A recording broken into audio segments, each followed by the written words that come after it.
yaay cadre mooy.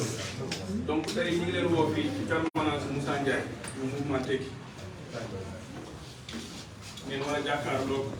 ak honorable député vice président à l'Assemblée nationale Mamadou Lamine Diallo président du mouvement Tekki nekk candidat du mouvement Tekki à l'élection présidentielle de 2024 am nag ay kàddu yu mu war a jotal tey askan bi fii ci Sénégal ak suñu diaspora jëm ci taxaw tolluwaayu réew mi jëm ci taxawaayam ci biir Assemblée nationale jëm ci débat yi nga xam ni ñun ñëpp ñoo bokk di dégg te dina ci dugg léegi dina ko développé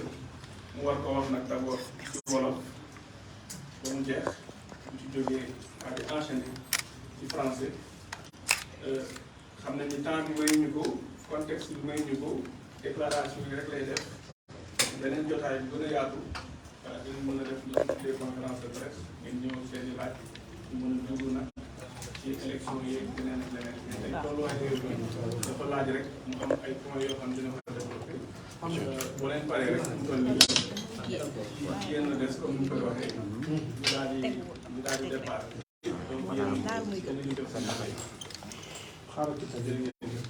di nuyu nag xam ne ñi nga xam ni tey teew nañ nekk suñu ay partenaires politiques nekk suñu ay wóllare nga xam ni lu ñu taxaw rek combat yi ñu taxaw rek ñoo ko bokk muy benn combat rek muy combat pour Sénégal ak pour Afrique kon dañ ci ràññee madame Ndeye Fatou Sène toog fii nekk président MDS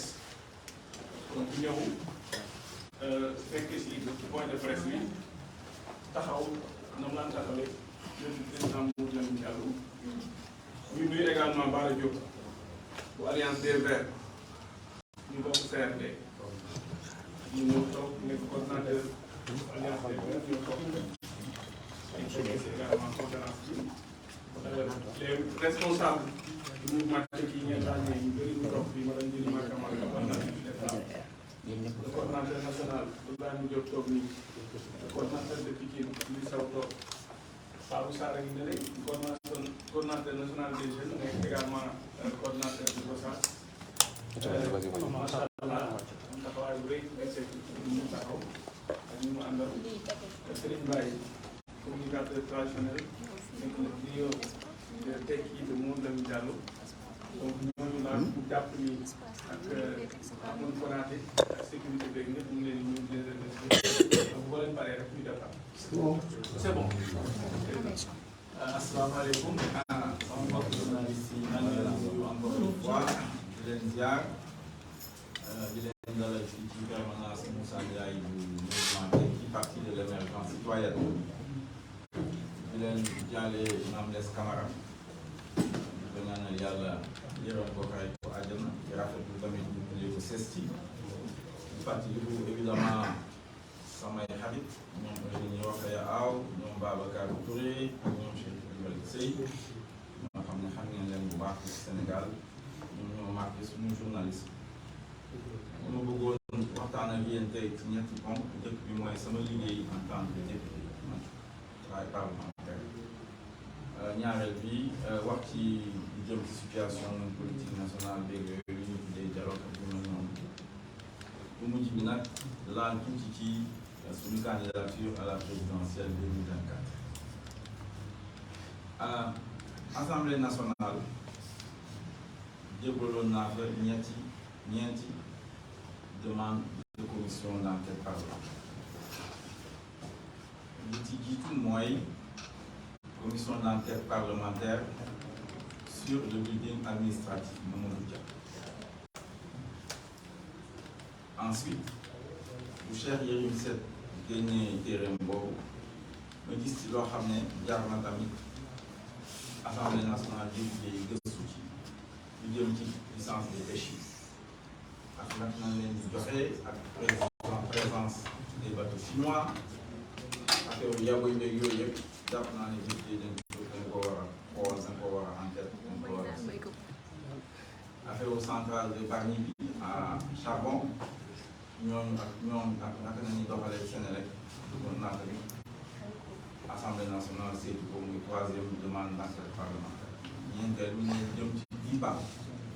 mooy autorisation yi ñuy joxe pour importer muy suukar en particulier suukar ñu xool effectivement loolu naka lay demee fii ci Sénégal ban intérêt ban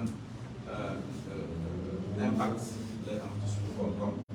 en particulier filière suukar ñeent yooyu nag assemblée nationale bu mu dajee àjjuma bële passé bu ñu dajee fële ci bureau assemblée nationale ñoom nee nañu waa Benno Bokk Yaakaar ñoo bañ ñoo lànk dossier yooyu du jàll nee nañu dossier yooyu du jàll jalgati suñu règlement intérieur forcing blocage lu ci gën a doy waar mooy ñu jëm ci building administratif moomu du jàll nee nañu ñoom gisuñu lu tax assemblée nationale di dem seetu building administratif moomu gisuñu ci problème pourtant ñu naa leen travaux yi ñu ngi commencé 2014 bor yooyu 2015 nee nañu woon ay 17 18 19 milliards la woon la na woon jàpp léegi ñu ngi ci 50 ñu ne 55 te dem ba ci biir gis ngeen ko mu lakk suñu ay hauts fonctionnaires sax maanaam yàlla leen dimbale sinon ñu ñëpp jaafe woon nañu eh ben ensuite ñu jël 7 milliards teg ci table bi nee nañuy defaraat affaire surtout incendie yooyu électrique bi jàpp naa ne dëgg-dëgg député boo xam ne yow nee nga askan bi nga fi nekkal ak building administratif la mu représenté fii ci Sénégal li nga di war faa nekk ak ministère yu mag yi bu fonctionnaire yi nekk ñi nekk naa ko pendant longtemps xam naa building bu baax a baax ndax ci doole ñu tuddee ko président Mamadou Dia lii su fa amee suñu waree ñu ñuy député samp commission d'enquête parlementaire tamit wala di fa nekk ñu bañ nee nañ loolu am outrepasser les pouvoirs du bureau de l'Assemblée nationale parce que bureau Assemblée nationale encore une fois bëgg naa mu leer dossier yi suñu leen yóbbu Assemblée nationale dans la forme def lettre defar ko bu mu jekk jébbal ko président de l'Assemblée nationale moom normalement chaque mois bureau bi dafa war a réunir loolu règlement intérieur bi wax mu dajale bureau bi da koy examiner la recevabilité nag règlement intérieur lam ci wax mooy da ngay xool dans la forme ndax baax na aussi évidemment Assemblée nationale comme ñoom ñooy wote loi yi mënoo fa andi loo xam ne c'est contre la constitution mënoo fa andi loo xam ne c'est contre une loi que l'Assemblée nationale a votée maanaam yooyu ce sont des critères donc yooyu nañu war a xool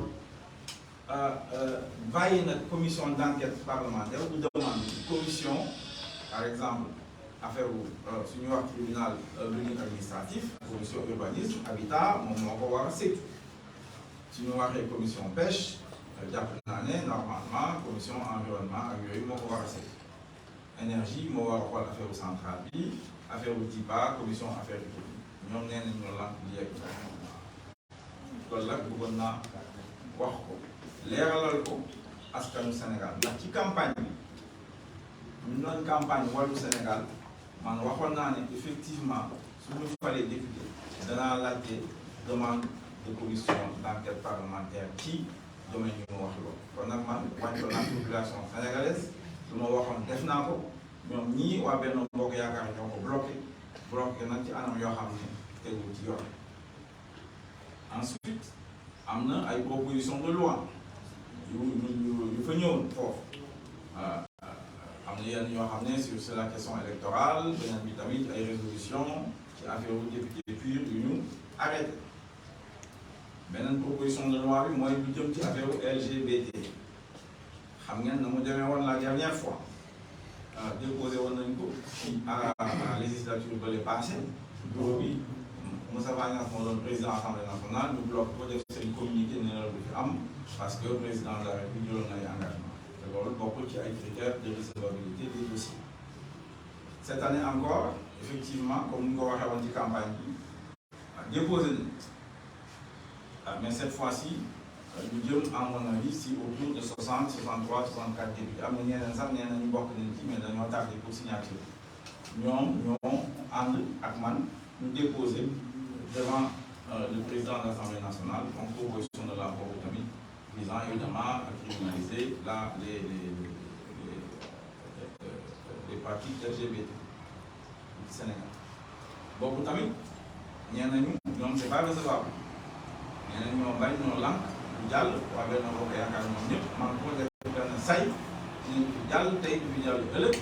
comme à l'époque comme Moussa Niasse ñu ko defee noonu lañ ko defee wax di sukkandiku aussi ci lenn loo xam ne bëggoon naa évidemment attirer l'attention du groupe Sénégal maanaam nee nañu foofu ci bureau Assemblée nationale président du groupe parlementaire yi amuñu droit woote parce que léegi bureau bi moom ñu sonal sax seen bopp discussion ça sérieuse nous n'avons pas fait. Nous commencé à voir alors nous avons le président du groupe parlementaire a un droit à voter. Il y a un article règlement intérieur où les membres du bureau sont lim, mais bon, évidemment les présidents du groupe parlementaire. Article 18 par contre, règlement intérieur, président du groupe parlementaire. Ils ont les mêmes droits, les mêmes prérogatives, si français, que les autres membres du bureau. Même prérogatives. Donc, il y a un droit de vote, effectivement, beaucoup. Ou à Benoît Bokéaka, sous certains présidents, Mario, nous avons là, nous avons un droit de vote. Alors, nous avons le président du groupe parlementaire, aussi bien vous y avez à vous, liberté et démocratie. Alors, député Serigne Abou Thiam, Abou Mbacké Thiam, un jeune député, franchement, vous pouvez remercier de votre féliciter. Parce que dès que nous lions, maintenant je suis honnête intellectuellement, moi, je peux découvrir. Dafa dem xool ci débat parlementaire bu amoon au mois d'avril 1978. Ci affaire règlement intérieur mu dem loxo ci loolu la mën a wax benn ci débat bi déclaration président Abdoulaye Wade à l'époque député la woon foofu ñoom Fara Ndiaye sax ñu woon aussi comme député ñuy wax sur le même sujet le droit de vote des présidents de groupe parlementaire effectivement mu ngi ko soulevé kenn tegu ci baat et depuis lors président de groupe parlementaire dañuy voter au niveau du bureau de l'Assemblée nationale. Ce qui s'est passé, moi, comme en général au Sénégal, il y a toujours une majorité écrasante au niveau du bureau. Donc ce qui fait que la question est une venue dans le sens. Parce que évidemment le parti majoritaire, la coalition majoritaire, elle est tellement majoritaire ici que le regarde du moment évidemment au Sénégal. L'autre, évidemment, l'union donc ça va aussi nous faire. Donc nous devons pratiquer en réalité. Bien que, pour même le président du droit, bien a un droit de vote au niveau du bureau de l'Assemblée nationale. Président du groupe parlementaire a un droit de vote. Pratique parlementaire, jurisprudence, c'est clair, interprétation, les mêmes prérogatives, moyennes, effectivement, a un droit de vote. Comme les autres membres du bureau, questeriers, vice-président et président de l'Assemblée nationale. War nañ ko xoolaat dellu si waat parce que su loolu amee effectivement la ñuy wax ne ñoom ñu rejeté suñu proposition de loi ñu rejeté suñu demande de commission d'enquête parlementaire su boobaa yëf yi du yombee noonu su nekkee évidemment président du groupe parlementaire am nañu droit de vote loolu laa bëggoon leeral ci njëlbeen population sénégalaise bi suñu liggéey en tant que député et vice-président de l'Assemblée nationale. ñaareel bi mooy situation politique nationale bi am fii ci Sénégal ñuy woote lu ñuy wooyee dialogue national may fàttali que en 2021 Serigne Mountakha Bachir xalifa général bi mu fi yàgg wér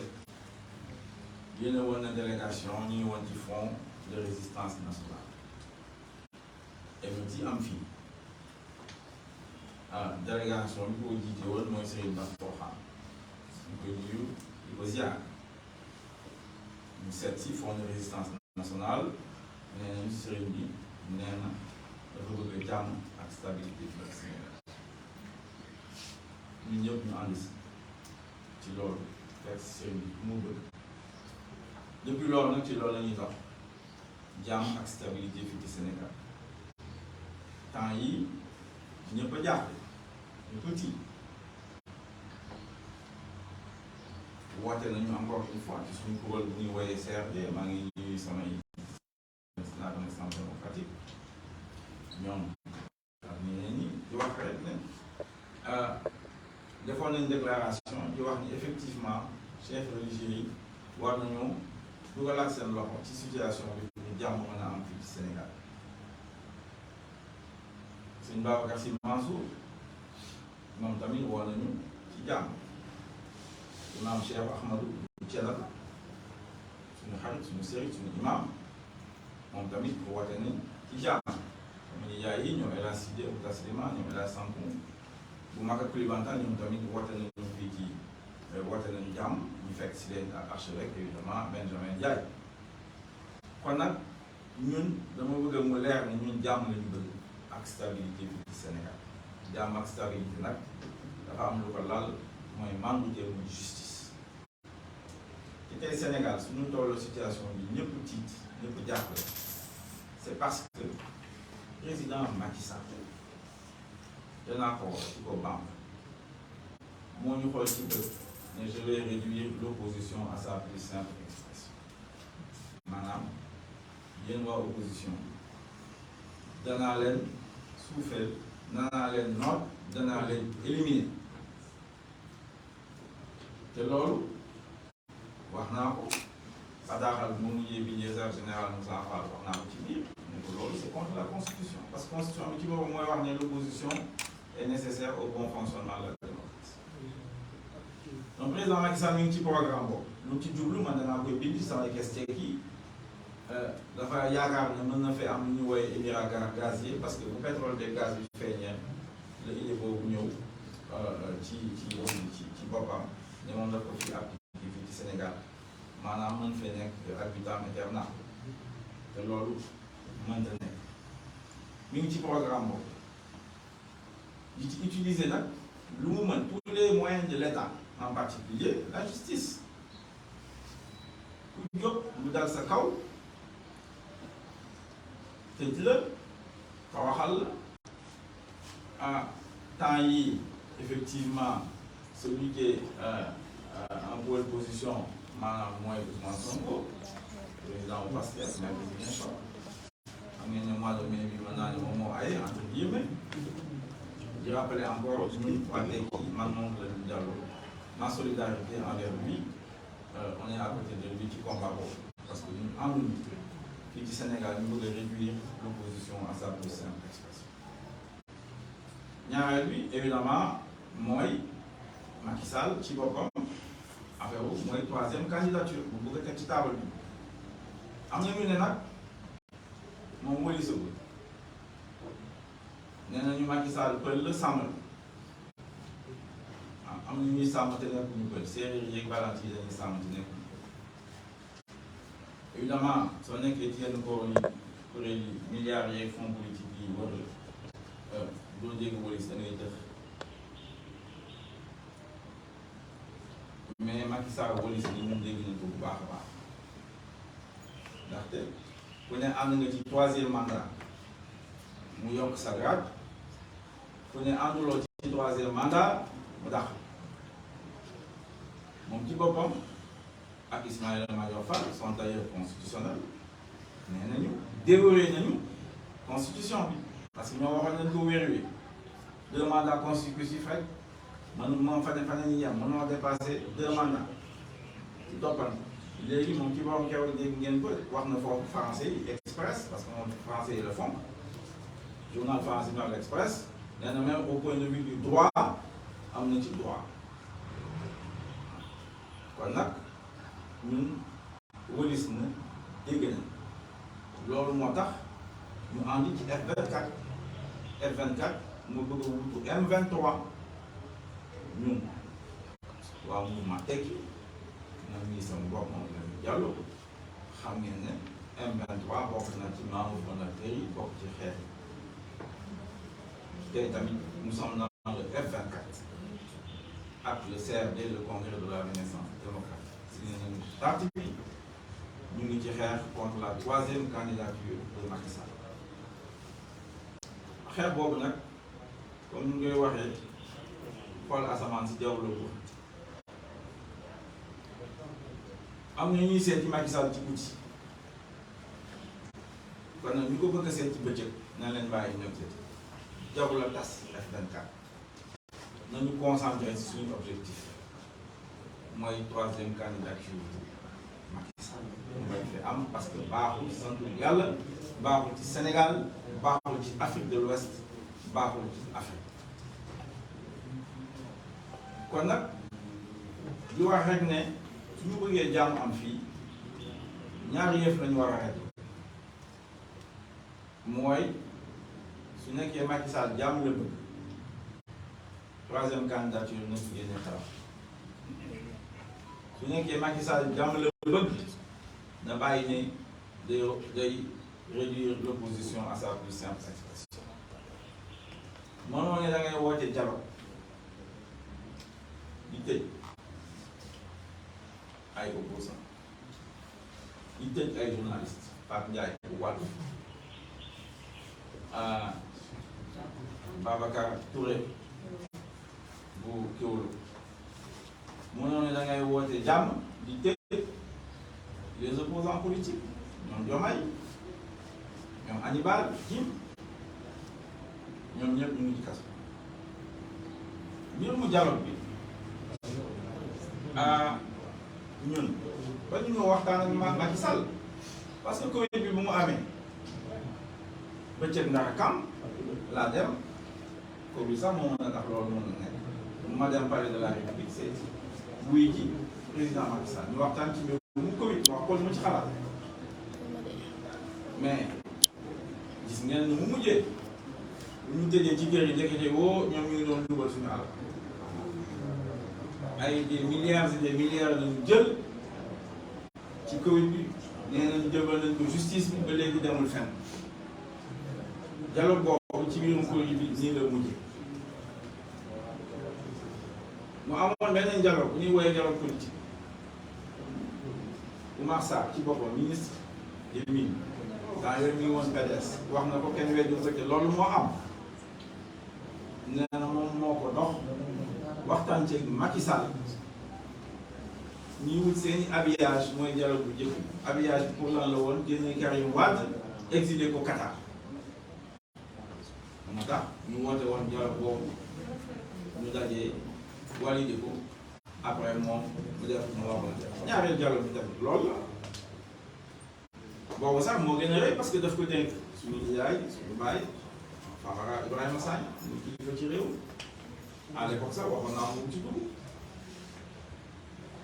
ñu créé seen commission budgétaire énergie mine foncier ressources naturelles espace Mars Vénus et cetera yooyu yëpp njëkkite woo lañ ci doon jub mooy benn am consensus ñu dàq élection locale ñaareel bi jël Idrissa Seck dugal ko conseil économique social et environnemental jox ko présidence bi commencé à dugg ci gouvernement bi ñeneen ñi tamit ñu jox la poste demee ne nga maam ñu dénk leen ay mission ci biir loolu moo doon deuxième dem tubaab bi nee nañu jamais 203 yii ay habillage Hadjibou Soumaré premier ministre Hadjibou Soumaré bataaxal bu mu bindoon président Macky Sall bëgg naa ñu bàyyi ci xel évidemment lu retenir attention mooy affaire bu Marine Le Pen mais wax na ci biir tamit ne di laaj président Macky Sall ndax dafa bëgg dàq élection présidentielle yi 2024 wax na ko ci biir nañ ci bàyyi xel bu baax a baax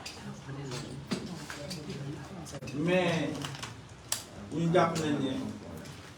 bii tamit habillage Ismaïla Madior Fall ministre de la justice garde des Sceaux ñëw na assemblée nationale maa ngi toog ñu wax ma dégg ñu ngi ci biir rapport commission nee na moom jébbal na 3 types de propositions ou de projets de loi au président de la République, ministère au président. benn bi nee na pour modifier la loi électorale. beneen bi nee na genre amnistie ciblée à la carte. troisième bi mooy genre amnistie généralisée sur des faits ak ci benn période. nee na Macky Sall moo war a tànn lu ko nekk. dama ne jot na document yooyu ñu jébbal ko askan wi Sénégal. document yooyu ñu jébbal ko député yi. ñu jébbal ko société civile. ñu jébbal ko universitaires yi. ñu jébbal ko chef religieux yi ak chef coutumier yi. ñu jébbal ko parti politique fii ci Sénégal ñu xam lu nekk ci biir. parce que mën ngeen yeewu suba rek ñu andi ñu projet de loi en procédure d'urgence assemblée nationale taxañ ko wajal ñu benn projet de loi ne loolu kon nag à ce moment là day jàll parce que de toute façon conseil constitutionnel moom loo wax mën na je suis incompétent. kon nag fu ñu toll tamit fii ci Sénégal maa ngi laaj président Macky Sall document yooyu na ko teg ci loxo askan bi ñu xool lu nekk ci biir bu ñu taxañ Sénégal taxañ suñu avenir ci loo xam ne xamuñu mooy lan. kon nag ci mbirum dialogue ni ñuy woowee dialogue national wala dialogue politique ñun xamuñu moo la ñun alliage dañ ci xam. amoon na ay depuis le front de résistance nationale ay dossiers yoo xam ne tegoon nañ ko ci table pour la démocratie et les libertés au Sénégal lu jëm ci parrainage par exemple xeex nañu parrainage. man nii maa doon coordonné le front de résistance nationale manifesté nañ ñu gaz yi lépp gis nañ ko parrainage bi jàll par force ñu appliqué ko présidentielle 2019 jublu ci local yi ñu xam ne ñu ko appliqué ñu laaj évidemment mooy deuxième dialogue moo leen doon wax en habillage bi ñu ci consensus ne ñu ko appliqué aux élections locales parrainage boobu CEDEAO nee na nañ ko changé nañ ko réformé ñun ñu ko pratiqué ñun ñi xam nañ ko. c'est un parrainage corrompu kenn mënu ko contrôler yàgg nañ cee wax mais Macky Sall ak ministre de l'intérieur musuñoo nangu wax lu jëm ci loolu. fichier électoral bi yàgg nañ ko laajte xam nga nekk ci biir mën ko am à temps donc dossier yooyu normalement dans une démocratie qui fonctionne après une élection autour de l'administration des élections la direction générale des élections de suñuy experts chargé des questions politiques mën na toog waxtaan ci tiré ci ay leçons def ay réformes loolu la Sénégal xam depuis 92 loolu dafa war a am yàgg nañ ko laajte léegi amul ñu nañu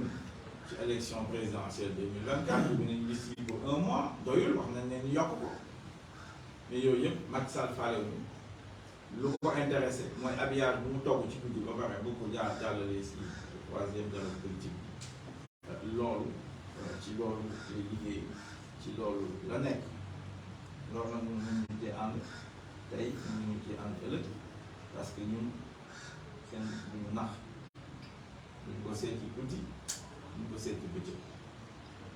ñu seet see Macky Sall ñu ngi ko woon ci affaire kuy bi la RTS filmé na ko ñu ko woon wax nañ ko faalewuñu dégluñu def la lu ko neex ñu jël suñu ay milliards dugal ko ba léegi yëf yi leeragul milliards yooyu xam ngeen ne ni ñu jógee évidemment ci ADIE yi ci contribution service yi ak contribution population yi parce que yeneen yi ñuy wax yooyu yëpp ci yeneen milliards yi ay remise d'impôt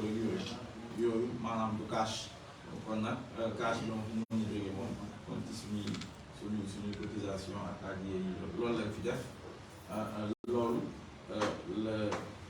la ñu xalaat ci mbir bi di rappeler encore une fois que M24 F24 am nañu manifestation le 12 mai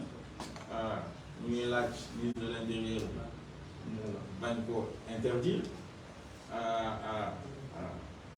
danañ fa taxaw comme M23 na mu doon taxawee fii di wax ne ànduñu noog troisième candidature Macky Sall parce que baaxul santul yàlla Sénégal depuis 1992 professeur Boy wax nañu ko fekkee ñu ko mais moo ñu ko wax gëm nañu ko parce que moom moo yoroon secrétariat commission cellulaire te kenn weddiwu nee na classe politique yëpp à l'époque ñoo ci àndoon ne ñaari mandat la ñu fi am Sénégal pour président de la République te loolu moo mën a nekk Sénégal fu mu toll loolu la attan loolu la ñu war a def loolu moo tax 2011 2012 ñu àndoon ci moom ñi Macky Sall ci salle bi ñu ne ko lool ñu ànd nas ñu noon nas ba troisième candidature boobu troisième mandat bu président Abdoulaye Wade amuloon kon nag tey tamit amul benn progrès au Sénégal ci mbir boobu ñu ngi fi nekkaat ne Macky Sall amuloo droit am troisième mandat amuloo droit am troisième candidature dañuy taxawal F24 ñu wutu M23 loolu nag gàcc la ci Sénégal soo xoolee Sénégal place bu mu am ci Afrique ñu naw Sénégal soo demee Addis Abeba soo demee Lagos Abuja ñëpp affaire Sénégal la ñuy wax taxawaayu Sénégal la ñuy wax taxawaayu intellectuel Sénégal yi la ñuy wax taxawaayu Serigne Sénégal la ñuy wax suñu la waxulee Cheikh Anta Diop ne la Baye Niass ne la Serigne Touba ne si délagement kon nag loolu capital intellectuel boobu bu Sénégal ñun du ñu nangu Macky Sall ak waa Benno Bokk Yaakaar ak waa APR bu yàqu moo tax ñuy wax ne Sénégal dafa soxla un agenda de redressement loolu moo tax waa mouvement Tekki ak jëkk waa CRD ne ñoom la mu jàll da ngay samp sa candidature pour 2024 pour l'agenda de redressement du Sénégal teg ko ci ñetti piliers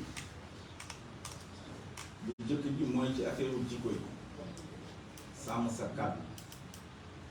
c'est extrêmement important kilifa day sàmm kàddoom te fan nañu toll fii ci Sénégal ndax Macky Sall sàmmoon kàddoom ci sàmmoon tax la mu bind ci téereem boobu kon tey situation Sénégal du mel mu mel nii ñëpp tiit ñëpp jaaxle kon nag war nañu dellu siwaat ci loolu ñu xamal ko jeunesse xamal ko population sénégalaise dinañ wax ne fu ñu toll nii ku am pétrole ak gaz da nga ma wax fàttaliku lu maam Abdoul Aziz Sy doon wax su leen dékkee ñu ñëpp bokk soo la nekkee ci politique da ngeen di jiital yàlla fàtte seen bopp jiital réew mi fàtte seen bopp donc tey bëgg sa réew fonk sa askan bañ am complexe ci tubaab yeeg chinois yeeg turki yeeg yëpp yooyu Sénégal dañ ko fi war a tegaat xale yi xam Sénégal dafa soxla ñu jubal Sénégal dafa soxla gis-gis parce que pétrole ak gaz gis-gis moo ko mën a yoxe 2024 bi gaz bi dana commencé fii ci Sénégal production bi production bu bees bi maanaam bu Saint-Louis ak pétrole bi tamit bu Joal dina fi commencé 2024 kon nag dafa laaj taxawaayu kilifa dafa laaj xam-xam dafa laaj gis-gis dafa laaj courage patriotique loolu la ñuy woote loolu la ñuy incarné fii ci Sénégal kon nag loolu war nañ koo boole ci suñuy campagne mooy suñu pilier bu njëkk ñaareel bi lu ñuy dund c'est parce que le président de la République a trop de pouvoir Sénégal président muy buur soo leen gisee waa APR wala benn boo yokkaam nañu ragalee Macky Sall da ngay waaw ci yàlla Macky Sall day mel yàlla bu ndox te loolu mënta nekk buur di bumi su ko neexee ne kam foore ñun ñi ay milaam ñu xam dara moom rek moo xam dara Kajoor nag amoon nañ ku mel noonu bu ñu wax daw dem dictateur la woon nekk na fa 7 ans di def lu ko neex di tere réunion yi ak yeneen yoo xam ne sax ñoo ma ko fi nettali dama dégg nga maam benn ci doom yi bu ñuy wooyee Madior ironie de l'histoire d'ailleurs Macky Sall son ministre de la justice s'appelle Madior waaw Madior jooju moo daaneel daw Demba ndax rey ko nag def ka yóbbu fële ci waroon toog foofu ñu béy Sénégal soxla ñu ay daw Demba waa Kajoor sax ñoo ko soxla woon à l'époque parce que léegi fii ci Sénégal Donc il nous faut réduire les pouvoirs du président. C'est un impératif. Loolu moo fi war a am en face du président mu am assemblée nationale bu taxaw nangu liggéey bàyyi tàppale parce que Sénégal dañu yaakaar ne jikko yu fi war a law mooy tàppale taaba tëli tëll njuuj njaaj ak dóor mais loolu lu la yóbbu fenn amoon benn économiste xamul la économiste la sax boobu italien mu ñu waxoon xam ne en 1920 moo doon pratiquer yu mel noonu lu ñuy wax ay lukus xaalis ak ay système yooyu ay vente pyramidale yooyu yëpp loolu la ñuy wax jeu de fonds dafa am ay xeet yu bëri mais ci bëri tamit fii ay genre terre ak yooyu yëpp xeetu dóor loolu moo fi nekk ci Sénégal loolu mooy cëslaayu Benno Bokk Yaakaar ak APR rek dafa war a dàq ci Sénégal ñu bàyyi tàppale parce que assemblée nationale dañ fay tàppale bañ dossier yi jàll di invoqué ay yoo xam ne tegewul fenn di jalgati constitution di jalgati règlement intérieur yi kon nag assemblée nationale bees la ñu soxla parce que raw gàddu bi man dama koy supprimer raw gàddu c'est pas démocratique mënoo gagné Dakar avec une ou deux voix ne yaa jël député yi mënta nekk mënoo représenter Dakar sur les 7 députés kon nag yooyu dañ ko war a xoolaat changer ko ñun engagé nañu ci à réduire les pouvoirs du président de la République génnee fi raw gàddu am assemblée nationale mun a contrôler gouvernement bi loolu mooy suñu programme justice indépendante yàgg nañ koo wax surtout la justice politique ak de la justice financière parce que foofu moo am problème fii ci justice Sénégal conseil constitutionnel mu nekk cour constitutionnel dañ leen di jox ay milliards dossiers boo fi yóbbu ñu ne ñoom ils sont pas compétents sauf si le président ni lii laa bëgg ñu ne waaw ay baax ay loolu yëpp dafa war changer ci Sénégal fas yéene nañ ko changer ci Sénégal te jàpp nañ ni ñun ñoo ko fi mën a changer ci Sénégal parce que ñun ñoo am taxawaay boobu ñun ñoo am expérience boobu ñun ñoo am jaar-jaar boobu muy expérience professionnelle muy expérience africaine muy expérience politique Sénégal nag tey famille yëpp jaaxle na xale yi amuñu xëy yëpp xam ngeen am na benn kàngamu Benno Bokk Yaakaar bés ñu ngi cëppi sama kanam na ko yow dama bëgg rek nga def benn exercice nga toog xool yow ñoo bokkal maam côté baay ak ndey yëpp war nga leen xam normalement nga lim leen ñoom ñoom nga toog nga wax ma ñaata ñoo ci am liggéey ñaata ñoo ci nekk diaspora ak ñaata ñoo ñuy suuf su boobaa di nga xam famille sénégalaise yi andi dund gi seer inflation bi gis ngeen ni mu toll liggéey amul xëy amul waaw kon nag diaspora bi moo ñu dundal diaspora bi moo yore koom-koomu Sénégal ñu wax ci affaire bu monnaie yooyu yëpp war nañu sooraale lool devise bi fi dugg ñu ci bare yan quoi yu ko téye mën naa ne mooy xaalis bu fi diaspora bi doon ñu doon leen sant encore une fois encore seen taxawaay sax ñoom ci démocratie sénégalaise gis nañ ko seen taxawaay ci F24 tamit gis nañ ko kon nag ci yooyu changement yooyu moo fi war a am comme ci Sénégal ci mbirum koom-koom war nañoo mën a fii andi ay usines ça fait plus de 20 ans laa koy wax ñu ñuy wax industrialisation andi fi ay usines andi ay pôles régionaux de développement mu ngi fii génn xale yi mën a am xëy et c'est possible identifier suñu filière d'industrialisation usines yi ñu war a tabax leen c'est un impératif catégorique amuñu beneen possibilité yeneen yëpp ay dóor la ak ay tàpp ay déer ak ay xëy ndaw yeeg xëy bu mag yeeg xëy et cetera yooyu yëpp ay xeetu tàppale rek ay jeu de Ponzi la rek kese kon nag foog ñu génn ci loolu defar ay usines tabax ay usines Sénégal nag am nañu ñaari problème yoo xam ne tey bëggoon naa rapidement wax ci mooy lu jëm ci évidemment l'accès au foncier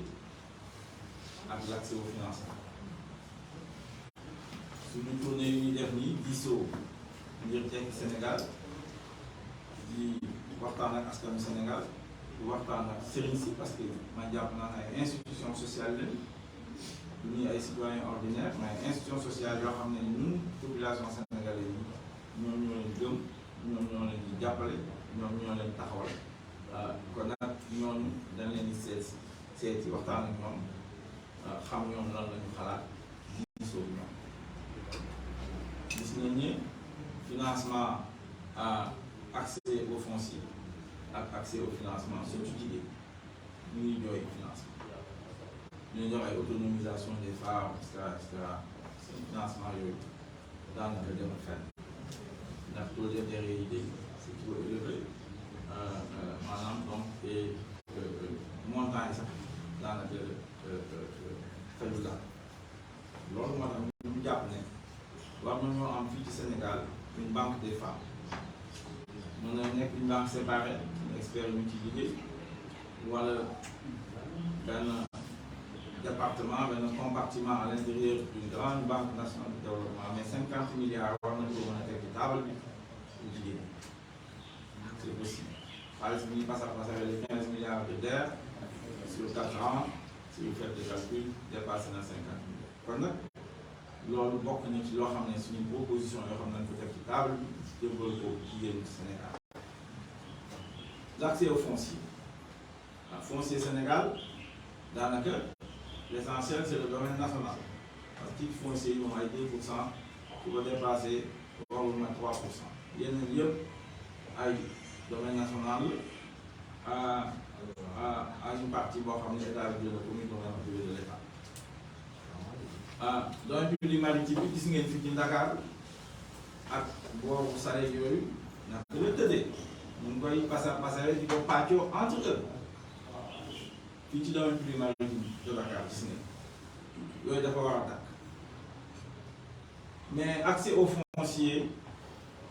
Sénégal war nañu ci jub parce que capitalisme ci boppam surtout le capitalisme de prédation parce que libéraux yi sax dañuy woote mën na nekk au pouvoir soo xoolee États-Unis France 50% des ménages ñoo am accès au logement mais propriétaires. États-Unis, c'est 20-30%. Non, États-Unis, ouais, c'est ça, 20-30% de la population. Nous avons accès au logement, nous avons accès à une propriété. En France, donc c'est 50%. Donc, au Sénégal, si nous voyons les filles continuer, j'ai mis en souffle. Moi, man, je suis 2 ans là, on m'a fait 2 ans de que su boobaa soo laajtee war nañ laa mën a jox suuf boo bëgg ci Sénégal muy Goudiri muy Goudomp muy Sédhiou muy Thiès muy Mbour wala Saint-Louis wala Ranérou koo bëgg war na mën a nekk ci engagement boobu ñu koy jël. Je voudrais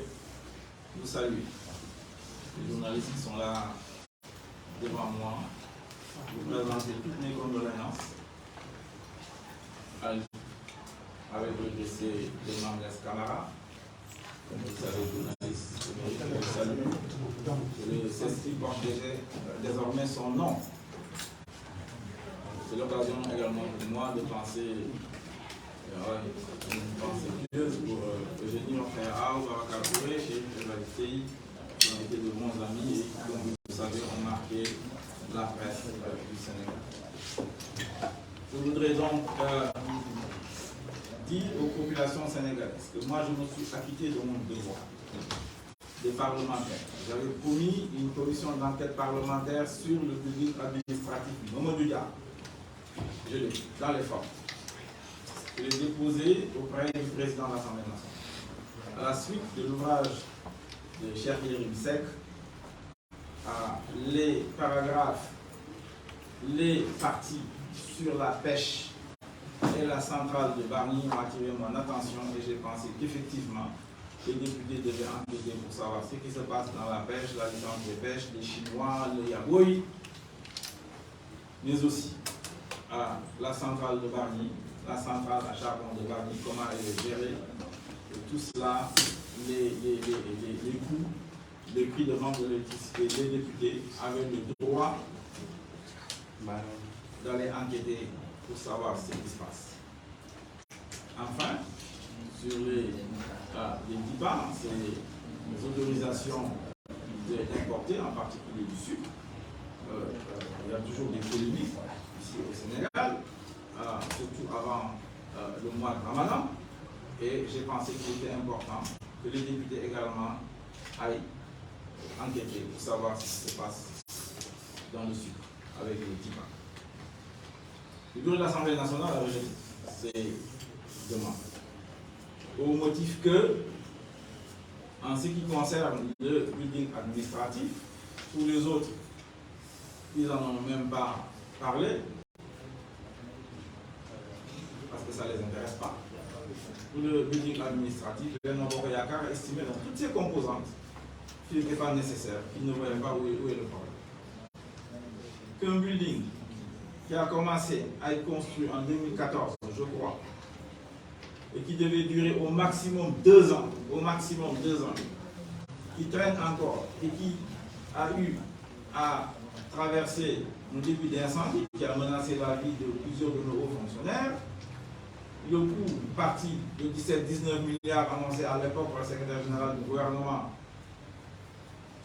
et qui aujourd'hui avoisine les 60 milliards, on a ajouté 57 milliards encore aux 50 milliards lorsqu'il y a eu un incendie, eh bien, les Benno Bokk Yakaar estiment qu'il n'y a pas de problème. C'est extraordinaire. Je me demande encore comment les Sénégalais ont confié nos destinées à des gens aussi responsables. Ils ont rejeté donc mes demandes d'enquête parlementaire sur ces sujets. Également, d'autres propositions de loi ont été sur la table, sur la réforme électorale. Je pense que c'est le député maire de BEI, de PASTEF, ainsi que une proposition de loi venant de Pur, des résolutions qu'ils ont rejetées. Donc, la proposition de loi sur laquelle je voudrais insister, c'est elle qui a été signée par 60 députés, beaucoup plus que 64, je crois, et que j'ai portée. C'est sur évidemment la criminalisation des LGBT au Sénégal. Ce n'est pas une nouveauté, on l'avait déjà fait pour l'autre assemblée, l'autre législature. Cela avait été rejeté brutalement, vous vous souvenez, par Safanias, avec des commentaires acerbes. Et donc, cette fois-ci encore, Benno Bokk Yakaar, dans sa totalité, a rejeté cette demande de proposition de loi au motif qu'elle n'était pas recevable. La recevabilité, ils ont tordu les règlements intérieurs, puisque dans la recevabilité des règlements intérieurs, il évoque en disant que lorsque vous déposez une proposition de loi, elle ne doit pas avoir d'incidence financière. En tout cas, si elle a une incidence financière, vous êtes tenu de dire comment vous allez trouver les ressources pour cette incidence financière. C'est la contrainte qu'on impose aux députés pour faire une proposition de loi. Une contrainte très difficile d'ailleurs. Mais en espèce, il n'y a pas d'impact d'argent pour cette proposition de loi. Ensuite, évidemment, elle est conforme à la Constitution. Personne n'ose dire le contraire. Elle est également conforme à la loi en vigueur, puisqu'il s'agit de modifier un article du Code pénal sénégalais. Donc, Benno Bokk Yakaar a dit niet, ça ne passera pas. Et passer au vote brutalement en empêchant les présidents du groupe parlementaire de voter. Sur ce point, je voudrais rendre ici hommage au député Abou Bakr Thiam de Wallou, de notre groupe Liberté, Démocratie et Changement, qui a fait des recherches, qui est à jusqu'en 1978, pour montrer que ce débat avait été posé déjà en 1978, en avril 1978, par le président Abdoulaye Wade, il était député à l'époque, et il avait bien fait observer que les présidents du groupe parlementaire qui ont les mêmes prérogatives que les membres du bureau, article 18 du règlement intérieur, eh bien, ces présidents du groupe avaient le droit de voter. Et sur ce point-là, il faut qu'on engage une bataille pour que les présidents du groupe parlementaire respectent le droit de vote au niveau du bureau. Parce que si cela avait été le cas, ils n'auraient pas rejeté aussi facilement nos demandes de commission d'enquête parlementaire ainsi que nos propositions. S'agissant de la situation politique actuelle, où tout le monde dit que la paix est menacée au Sénégal, les familles sont inquiètes, les chefs religieux appellent à la paix et à la stabilité.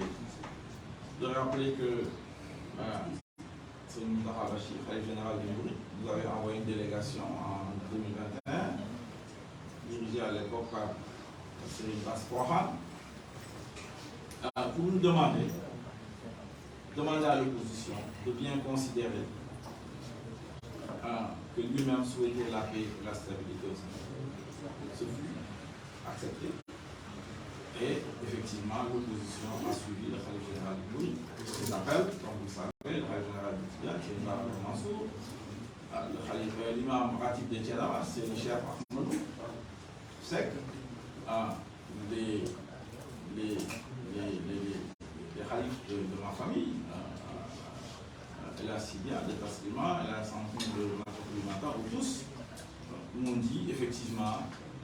qu'il fallait tout faire pour qu'il y ait la paix et la stabilité au Sénégal. La paix et la stabilité au Sénégal dépendent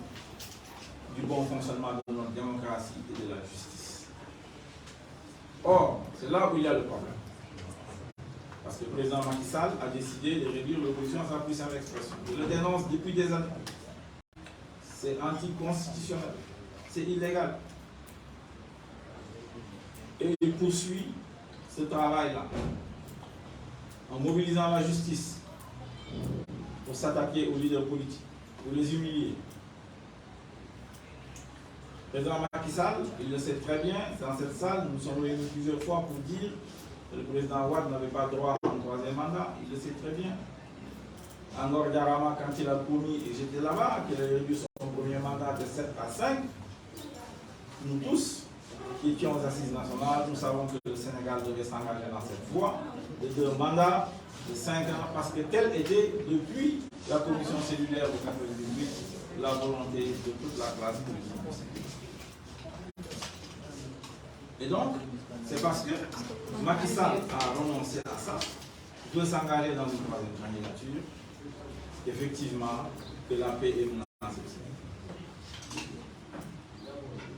C'est parce qu'il veut réduire l'opposition à sa plus simple expression que la paix est menacée. Pour ce registre-là, celui qui est menacé, attaqué directement, c'est Ousmane Sonko. Ce mois de mai, eh bien, il va faire face à des procès. Nous nous assurons toute notre solidarité dans cette bataille pour les libertés et la démocratie du Sénégal. Des centaines de jeunes, de militants, de responsables de PASTEF sont en prison. Des journalistes, Bakniaï, j'avais déjà dit d'ailleurs que Macky, s'il était sincère dans sa volonté de dialoguer, devait commencer par libérer Bakniaï. Au moins, c'est un journaliste. Boubacar Touré, de Kaolo, Diomaye Faye, responsable de PASTEF, Hannibal, tout cela, et beaucoup d'autres sont aujourd'hui dans les jours du Sénégal. Tout cela parce que Macky, évidemment, veut réduire l'opposition à sa plus simple expression. Installer ici ce que j'appelle les niveaux gaziers, parce que le pétrole et le gaz, il estime que c'est lui seul qui doit pouvoir gérer ça ici au Sénégal. Notamment avec des scandales politiques comme ça. Et donc, si nous voulons la paix au Sénégal, Macky doit pouvoir renoncer à sa troisième candidature. Il a annoncé clairement, ceux qui ne veulent pas entendre, ne veulent pas entendre. S'ils prétendent que c'est un berger qui n'a pas sifflé, eh bien, son sifflement, tout le monde l'a entendu. Et il réprime ceux qui sont contre le troisième mandat et promeut ceux qui sont pour. Lui-même a dit que du point de vue du droit, il a déverrouillé la Constitution qu'il avait verrouillée en 2017 avec Ismaël Fall. Et pour aujourd'hui lui permettre, du point de vue du droit,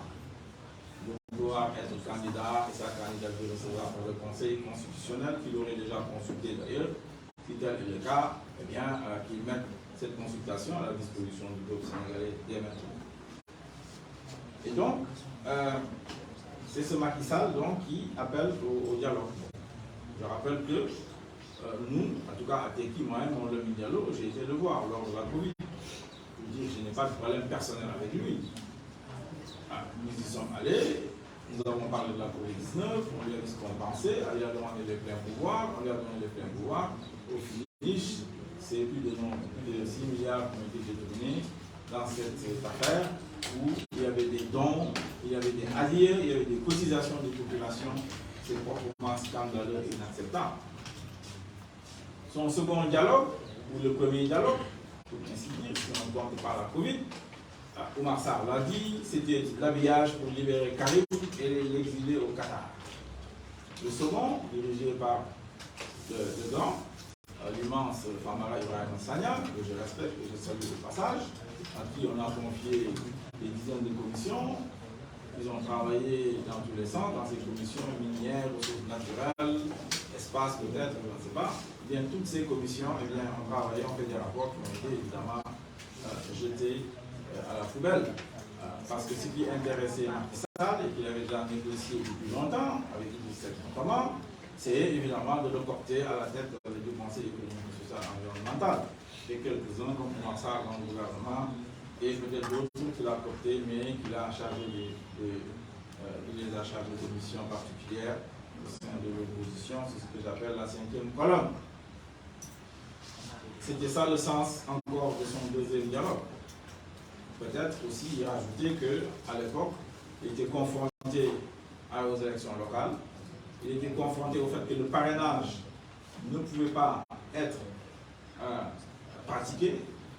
et donc il a demandé à ce que les élections locales soient repoussées et que le parrainage également soit enlevé pour les élections locales. C'était ça le but, l'habillage du deuxième dialogue. Jamais 203, il y a certainement un habillage derrière ce troisième dialogue.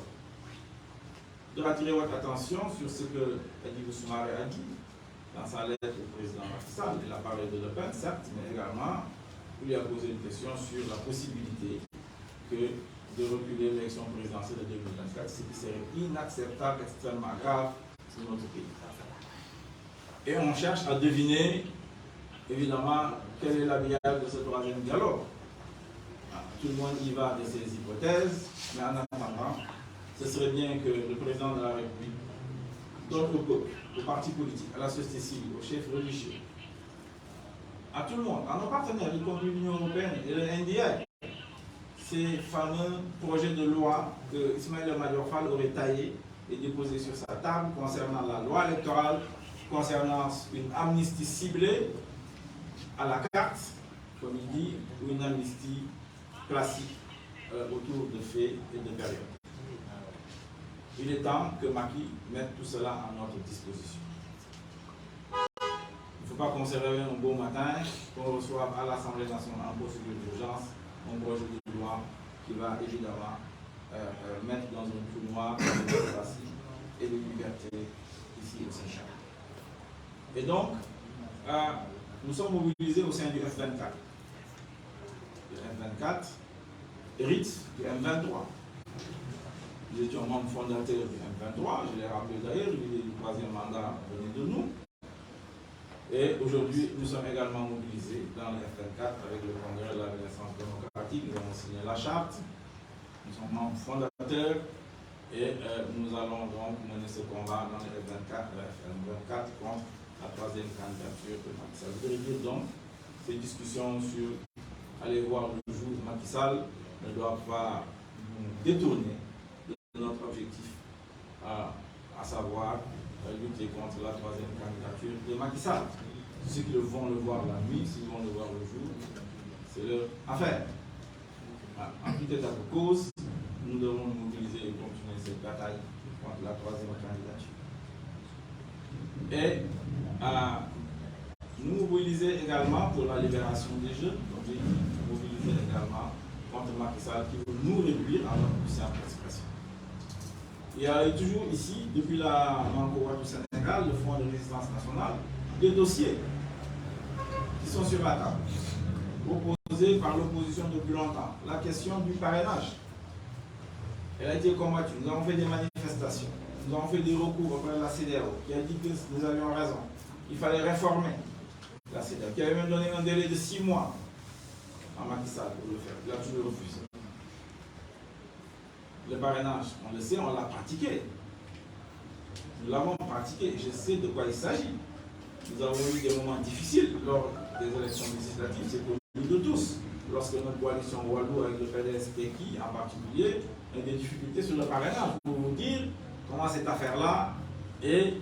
compliqué, pour ne pas dire pourri. Et donc, ce parrainage-là, il doit être réformé. Mais en tout cas, en ce qui nous concerne, nous avons appris et nous sommes dans de bonnes dispositions pour affronter, donc sur ce terrain du parrainage, Macky Sall, Benno Bokk Yakaar et tous ces prédateurs de la République qui veulent confisquer notre démocratie et notre République. Le fichier électoral a toujours demandé le bulletin unique. Macky Sall ne veut pas en entendre parler. Tout cela, ce sont des éléments importants pour faire progresser la démocratie. C'est sur la table, comme vous le savez. Et donc, voilà ce que je voulais vous dire en ce qui concerne ce qu'on appelle dialogue politique, où on veut nous enfermer dans une histoire en disant que nous étions contre la paix, nous étions pour la violence, alors que la violence ici est exercée par Benno Bokk Yakaar, la violence est exercée par le gouvernement de Macky Sall, la violence est exercée par la justice de Macky Sall sur les opposants. Et c'est pourquoi il est important de redresser le Sénégal. Il est important dans les années à venir, compte tenu du contexte géopolitique mondial. Je le répète, depuis 2008, l'Afrique est l'enjeu du monde. Qui contrôle l'Afrique contrôle le monde.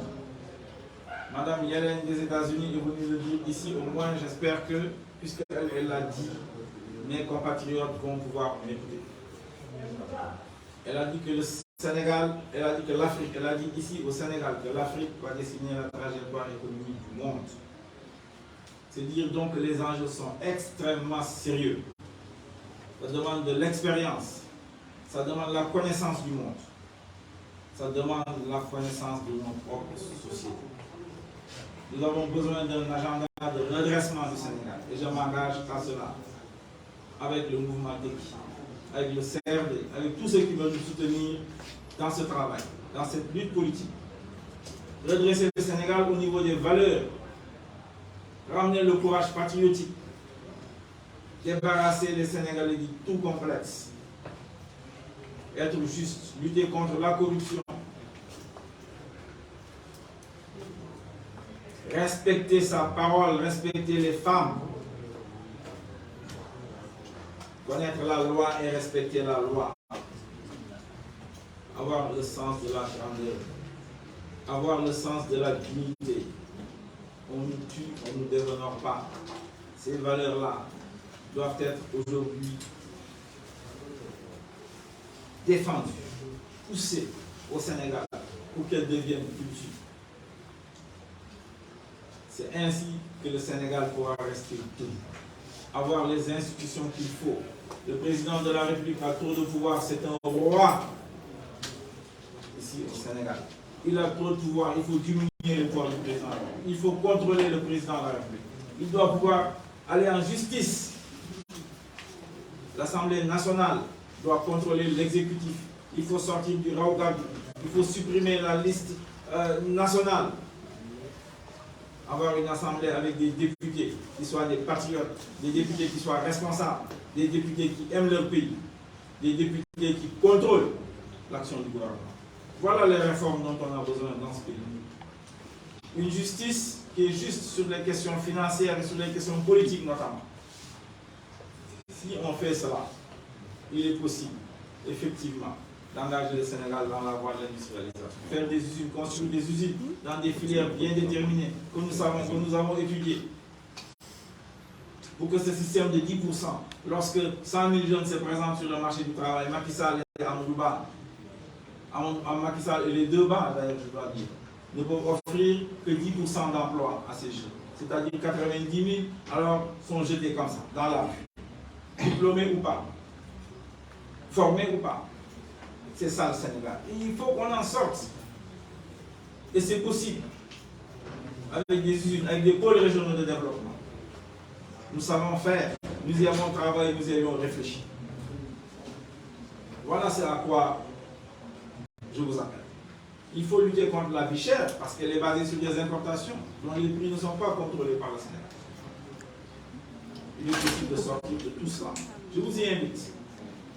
Quand je fais mes tours du pays, dans le cadre d'ISO, Teki, Sénégal, les problèmes d'accès à la terre, au foncier, les problèmes d'accès au financement des femmes se posent. Et c'est pourquoi nous avons pensé que le foncier doit être réformé. Je l'ai dit, il nous faut un ministère des domaines. Nous allons le faire. Nous allons sortir des tiroirs les rapports des commissions domaniales de feu le professeur Moustapha Sora et de mettre Doudou Ndoye. Nous allons mettre de l'ordre dans le foncier et être juste, puisque c'est une ressource naturelle qui appartient au peuple, donc aux générations futures, aux jeunes. Les jeunes ont droit au foncier. Je leur dis, ceux qui se marient au bout de 2 ans, sérieusement, doivent avoir accès à la terre, on s'y engage. Les femmes parlent de financement. Ils ont de tout qui financent. Les calvasses. Ils allaient, c'est mieux que rien. Mais ça,